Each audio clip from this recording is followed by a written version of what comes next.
Chers habitants de Bussy-Albieux, pour la deuxième année consécutive, les conditions sanitaires difficiles qui perdurent encore en ce début d'année ne me permettent pas de maintenir la traditionnelle cérémonie des vœux du maire.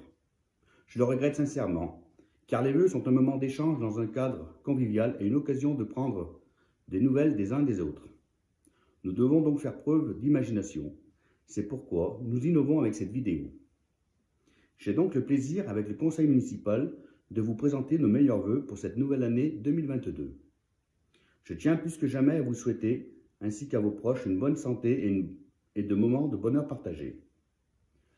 L'année 2021 s'est terminée sans le retour à la normale espérée. Notre nouvelle école, privée d'inauguration en 2020, ne pourra pas être visitée comme prévu. Un projet est à l'étude pour vous présenter en images ou en vidéo. Malgré toutes ces contraintes, nous avons vu aboutir plusieurs projets. Tout d'abord, sur la RD8, route de Boin, route de Saint-Germain, la sécurité du cheminement piéton a été renforcée grâce à la mise en place de trottoirs. Celles des enfants et adolescents prenant le car ont été améliorées avec le marquage au sol aux arrêts de bus du CREI. Une barrière de sécurité a été posée devant le mur de l'école. Grâce à la vitalité de notre bibliothèque, le passage du ludobus perdure sur notre commune. Le ludobus vous propose un service de prêt de jeu.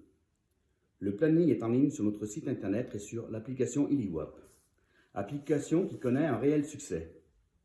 Pour ceux qui ne l'ont pas encore installée, sachez qu'elle nous permet de vous alerter et de vous informer et qu'elle vous offre la possibilité de suivre l'actualité de notre commune en temps réel. Des événements ont pu être organisés grâce aux associations qui ont su s'adapter. Des ventes à emporter de paella, de cakes, de pizzas, de sirop et de paniers garnis ont été proposés par le Bussiton, le comité d'aide sociale et le Sous des écoles. Vous avez répondu présent et je vous en remercie. Le 15 août, le comité des fêtes a pu préparer une journée conviviale en plein air qui a permis aux participants de se retrouver autour d'un pique-nique. Nos associations ont vraiment réussi à jouer leur rôle de lien social sous d'autres formes. Même le Père Noël est venu rendre une petite visite aux enfants de l'école lors du spectacle de fin d'année organisé par le Sous des écoles. Pour cette nouvelle année 2022, les projets sont également nombreux. Il est toujours envisagé de rénover le bâtiment des Boules de l'Argent et de compléter le site avec un nouveau local multi-association. Le permis de construire a été déposé et les demandes de subvention sont en cours. Dans le même secteur, un projet de sécurisation du carrefour du Bost est à l'étude. Une commission cimetière a été créée. Elle mène une réflexion sur l'entretien des allées imposées par la réglementation zéro phyto. Un travail de recensement des concessions est en cours en vue des reprises des tombes. Nous envisageons l'agrandissement du columbarium.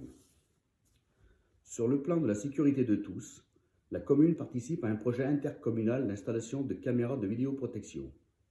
Une étude est menée conjointement par la gendarmerie et le réseau fibre optique du THD 42, afin de vérifier la faisabilité du projet. Celui-ci n'aura de sens que s'il s'inscrit dans une action commune sur le territoire. Enfin, pour terminer, je remercie toutes celles et ceux qui m'accompagnent, les élus, nos employés, tous les bénévoles de notre monde associatif, dont l'énergie et l'enthousiasme restent nécessaires pour transformer nos vœux en réalité. Je vous souhaite à tous une excellente année 2022 et vous donne rendez-vous en janvier 2023, je l'espère, pour une cérémonie traditionnelle des vœux. Merci.